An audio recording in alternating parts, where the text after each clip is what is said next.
Hey Angelica, how you doing today? Hey, I'm doing well. Thank you for having me on. You're It's been welcome, a you're nice welcome. morning. Yeah, it's good to see you. How's your day been so far? Oh, it's been good. It's just getting started. It's 8 a.m. over here, so just getting moving and grooving. Excellent, great, great, great. Yeah, so let the viewers know who you are, what you do, and why you do it, Angelica. Yeah, sure. So I am a sensual healer with an emphasis on relationships and intimacy. And what I do is I take a body-based approach through our senses and help people understand themselves, their relationships. And I do this because this work has been deeply transformative for me, and I love being able to witness the transformation that it creates for others. Excellent, excellent. And when you look at like your journey to get to what you're doing now, like what was that like for you? What was it like for you to decide that this is what you want to do going forward? Like when you think about like the things that made you look at what you do and think like, yeah, this is the path that you want to take. It started where I initially was in the beauty industry. So I had a business for 8 years as an esthetician. And I was specializing in eyelash extensions. And in this service, I would spend really close, immediate time with women, one-on-one, all day, every day for many years. And ultimately, what ended up happening was I became more of a mentor and a coach. And what it was that I was offering was so much more than just a beauty service. And when I began to do some of this sensual embodiment practices and work for myself, after I had a divorce, I realized that this was something that could really serve the people I was already serving, and that I could show up more authentically and more fully in what it was that I really wanted to bring to the table. I realized that what was coming through me was not a beauty service, but was really my intuitive guidance and coaching and support for these women. And that's really how I ended up evolving, was I started doing the work myself.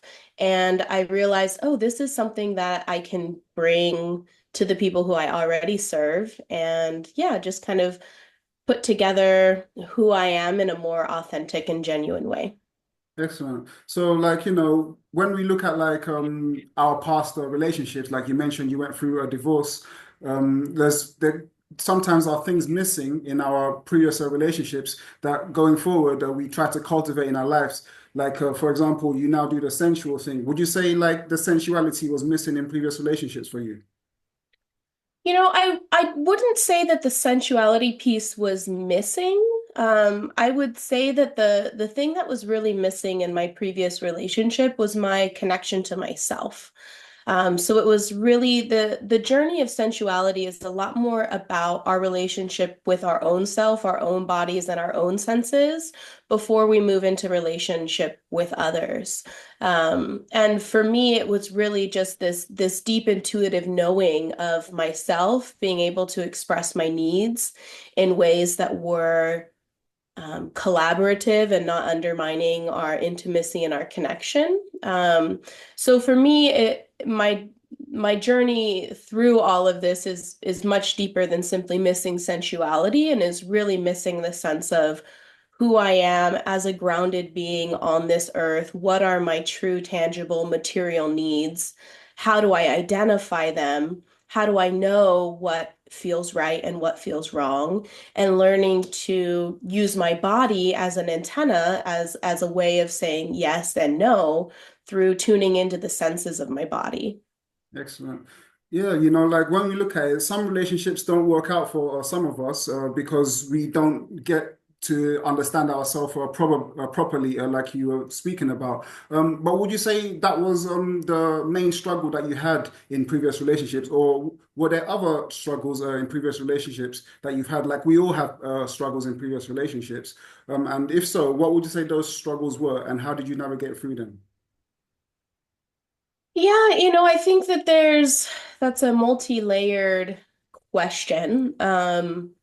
Predominantly, I think the thing that lacked the most in my marriage was clear, honest communication, and being able to come to the table with each of our needs and being able to hold space for that. being able to accept critical feedback of the way that we were showing up in our relationship in a way that was loving and understanding, rather than we would fight often. And so being able to communicate our needs without it arising into conflict was most certainly our biggest reason for our split. Right, right, right. And we really weren't able to overcome it. We ended up divorcing and we're co-parents now and we're learning to communicate much better. But ultimately that's what ended our relationship. Right, right, right. Yeah, like a lot of couples, like they struggle with the communication aspect, and it ends up in fighting with each other because they can't communicate properly. So, what ways have you discovered are great ways to communicate and can avoid people fighting within their relationships? Absolutely. So, one of the most powerful techniques that I support people in understanding is the power of touch, and how important it can be to give a loving hand of comfort to the person who you're in conflict with, to sit with them facing straight on rather than like arguing from across the room over the phone, and really taking the time to sit together, look in each other's eyes, breathe together, offer loving touch, and remind one another that we're on the same team, we have the same goals, this relationship is important to us, and that we're going to resolve this and we need to be connected and on the same team in order to do that. And so supporting people with touch, connection, and intimacy as a foundational way to argue is really important. It also signals safety to the other person who you're arguing with, that I'm here with you physically, emotionally, really clear here with you. And being able to offer loving touch to them can really soothe a lot of the escalation of arguments. Because a lot of times when we start to feel unsafe in our bodies, our nervous system's freaking out, we're in a state of fight and flight, we're not in a state of rest. And that can really escalate from the initial conflict into something entirely different. But giving grounding, reassuring touch, and connection can really help keep you here in the present moment together. Yeah, for sure. Actions do speak louder than words. Like we've all heard that saying, but like we tend to forget it. Like in the moment when we're hearing someone say something to us, we feel like we need to say something back, and we get so caught up in the intellectual side of the argument rather than what's really going on behind the scenes. What do you think it will take for people to get to understand that it's not all about the words in a relationship, but a lot of it's to do with the body language? Well, I think a lot of it starts with self-awareness, right? And so before we're in a conflict with somebody else, we need to be able to understand, how does my body feel when I feel safe, when I feel connected? What are the signals of my body? And it's really being in touch with yourself. And then when you're in conflict with someone else, when you're in relationship with somebody else, listening to the subtle cues of, okay, I can feel my body is revving up. I can feel my heart is pumping, my adrenaline is going. This is not a place where I know that I can effectively communicate my needs. So I'm going to take a couple of deep breaths. I'm going to do a little breath work. I'm going to go shake it off. I'm going to take a shower, do some sorts of things that is called a pattern interrupt, where I can actually regain my conscious mind. I can come back to the present moment and not be in my story in my body that feels scared and afraid and defensive.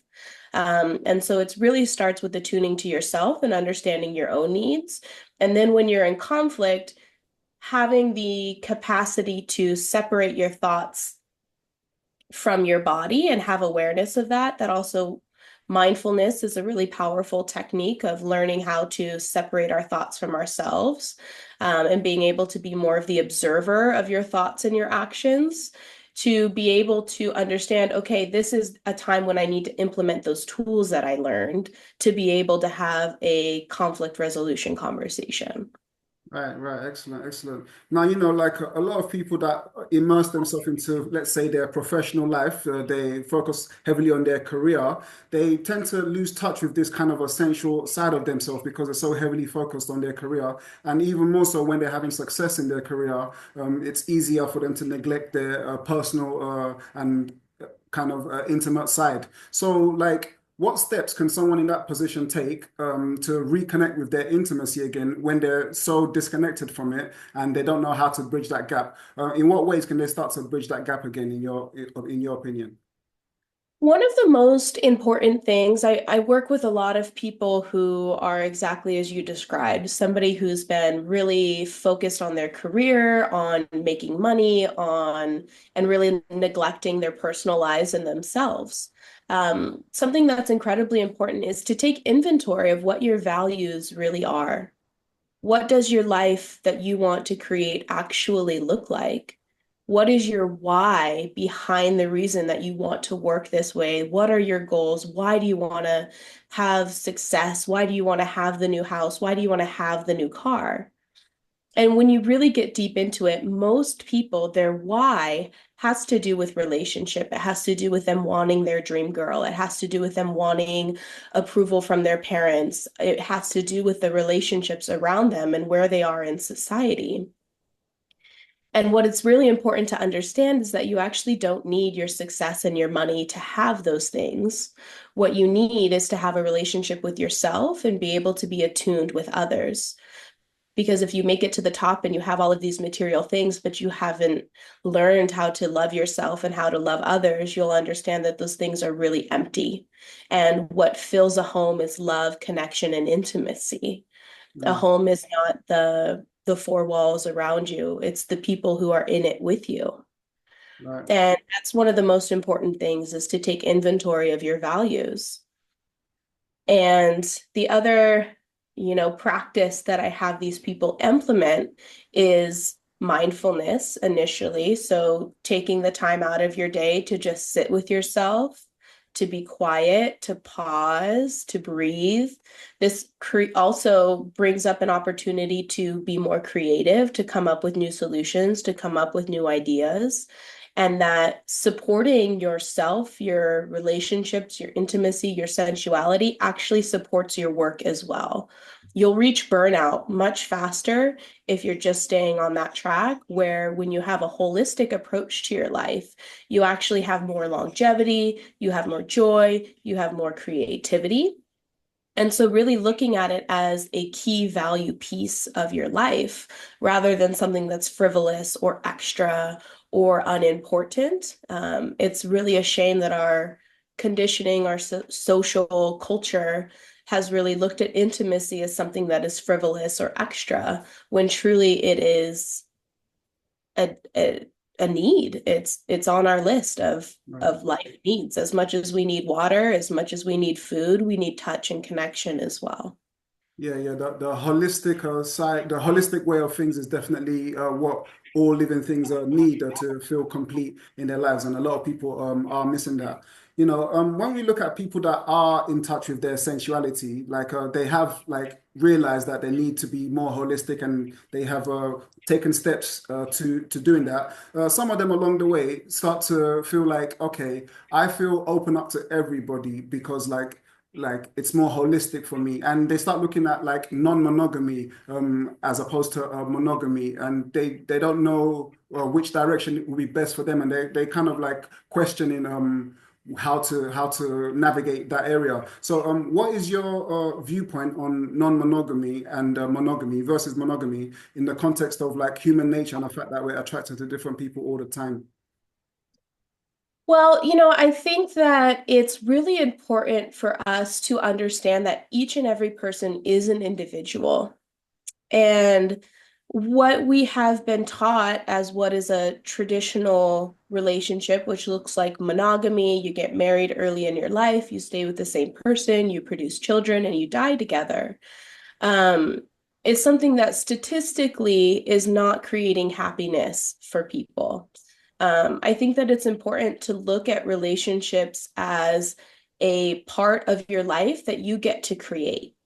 And whether it looks like monogamy, non-monogamy, polyamory, open, swinger, whatever that context looks like for you, is to create your own unique expression of it and to understand that relationships are ever growing and ever evolving things that require communication throughout an entire lifetime. And whether you choose to be monogamous, whether you choose to open yourself up to other partners, is really unique to you as a person and whatever feels true for you. I think it's important for people to allow themselves the opportunity to explore and to try out different relationship styles to really see and decide what fits well for you. I've seen non-monogamy work really well for people, and I've seen monogamous relationships work really well for people.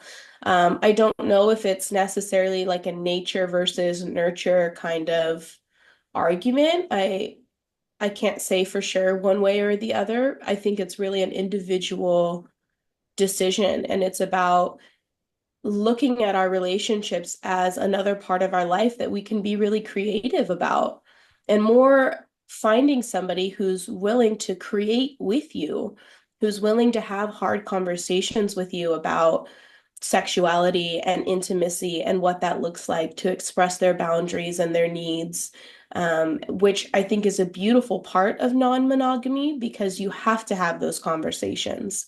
Um, you have to talk about your emotions when things are coming up. You have to be able to speak your boundaries. And that's something that you don't get in a traditional monogamous relationship that you can have in a non-monogamous relationship. It just brings up many new different layers and ways of exploring and looking at yourself.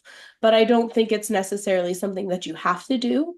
I think that it's something that's worth trying and exploring and finding out for yourself. Yeah, yeah, it is definitely an individual decision depending on how the individuals feel and what they want to try out in their life. But some people like that do feel like they want to delve into non-monogamy. They're interested in it, but maybe they're in a relationship that's monogamous. They would like to have this conversation with their partner, but they're worried that they're going to disrupt the relationship if they was to talk about it. So they're kind of suppressing their feelings. In what ways can they start to have that conversation with their partner? Or do you feel like they should just look at the partner and feel like if it's not something they're going to listen to, that they should like not speak on it? Or what is your opinion on that? I think the most important thing in every relationship is to feel like everything is on the table and can be talked about. And it's important to come to your partner with tenderness and care and empathy and understanding. But it's even more important to understand that the partner who is right for you is going to be somebody who you can come to with all things. And if you have something on your heart that feels like, hey, this is a version of me that I want to explore and express, and this partner says you're not allowed to do that, then that partnership may be something that needs to be dissolved so that you as the individual have the opportunity to grow and blossom. The entire point of finding a partner and being in relationship is to create safety and connection to be able to grow and explore who we are.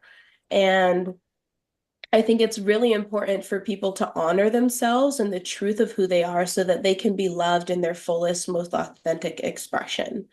It's really detrimental to be shifting and changing your true desires to make a relationship work, when in reality, there are millions of people in this world, and it's very likely that you will find somebody who's aligned with your values, who wants to relate in the ways that you want to relate. And if the partner that you're with right now isn't there, then it may be time to separate, to give that person the opportunity to find a relationship that feels really aligned with them, for you to have that opportunity. And I think that too many people are grasping on to relationships that don't work for them for the sake of till death do us part, Yeah. while parts of themselves die off.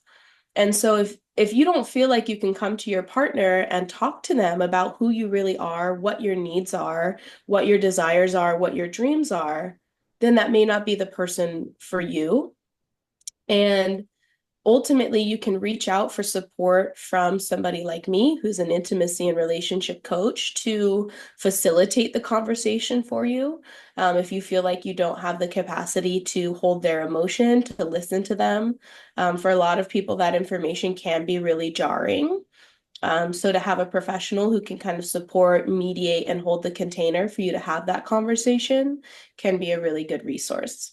Yeah, yeah, for sure, for sure. Like it's not always easy to go through things alone. So like having the support of someone that can talk to you about it can be very helpful. But some people would hear their partner talk about some doing something outside of the relationship, and they'll interpret that as there's something missing in the relationship. Do you think it's necessarily true that it means that there's something missing in a relationship if someone is talking about doing something outside of the relationship?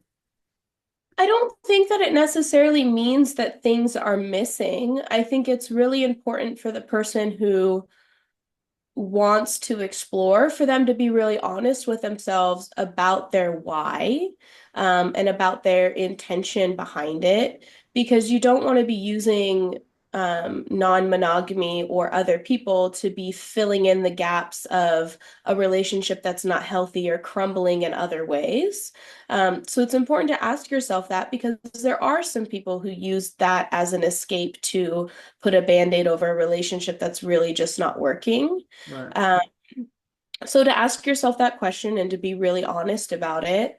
And also that there's just different versions of who we are, right? It's like who I am with one friend of mine. It's like we're really silly and goofy and we make art together. And then I have another friend who we like to explore the outdoors and we go on hikes and we love to be in nature. And it doesn't necessarily mean that this friend who I create art with isn't a wonderful, loving, incredible friend who I want to spend time with, and this person who I go on hikes and explore the outdoors with.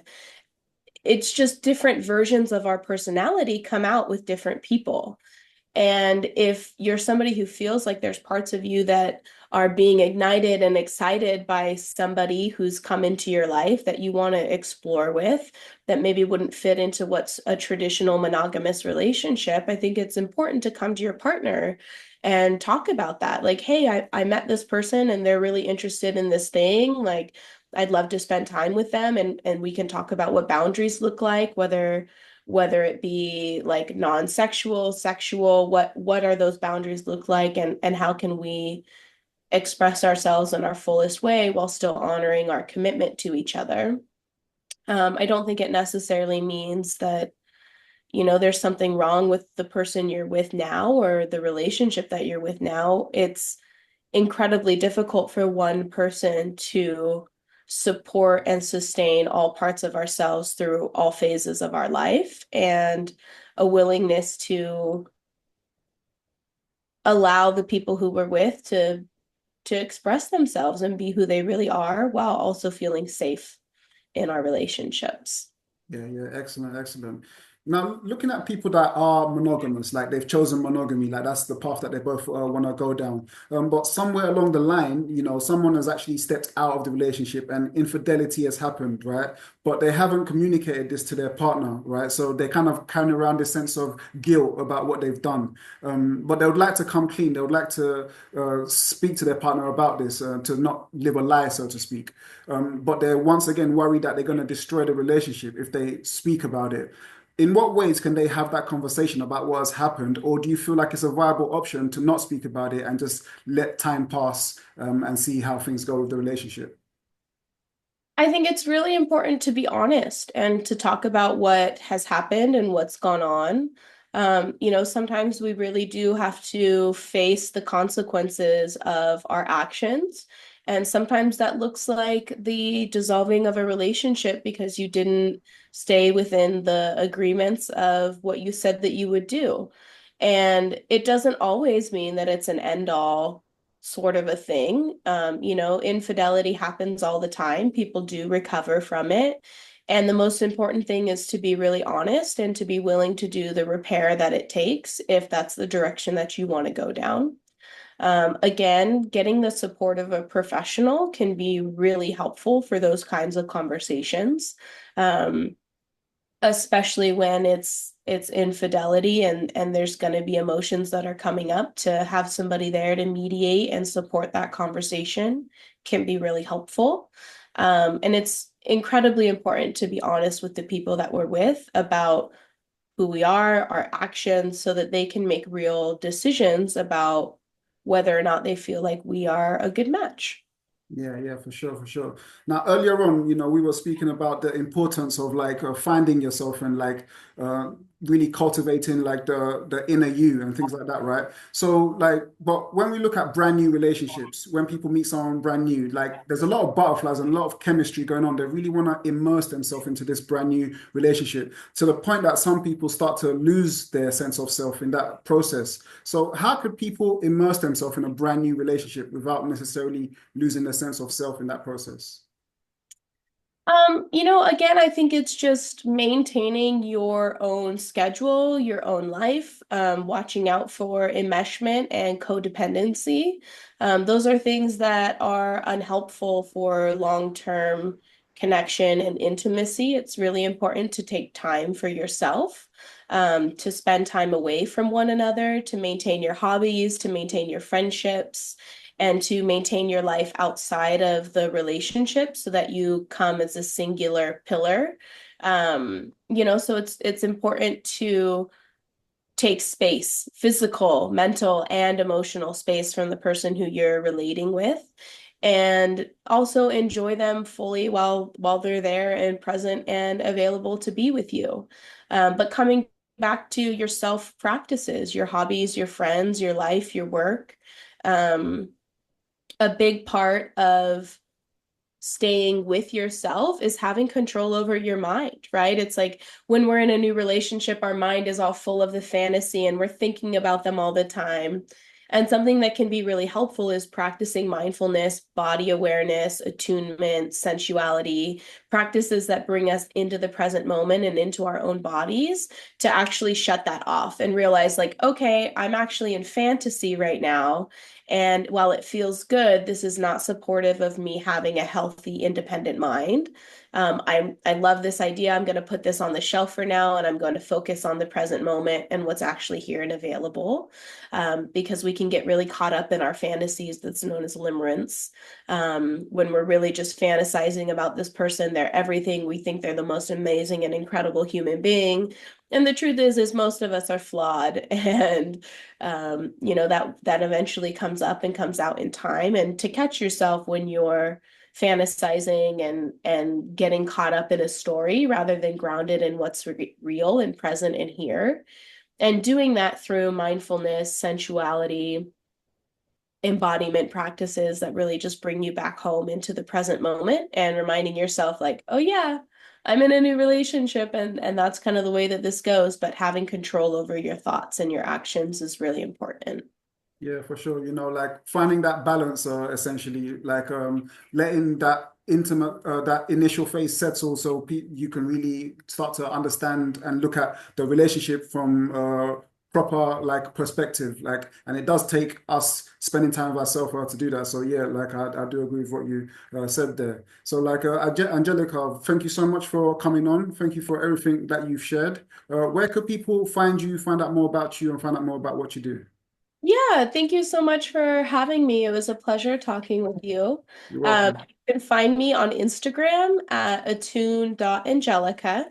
You can also get in touch with me through my website, attunewithangelica.com. Excellent, excellent. And for the viewers, all of that information will be in the description, so you can get in touch with Angelica and find out more about what she does. Once again, thank you so much for coming on, Angelica. Any final words before we wrap up? No, thank you so much for having me. You're very welcome. Thank you. All right, bye-bye.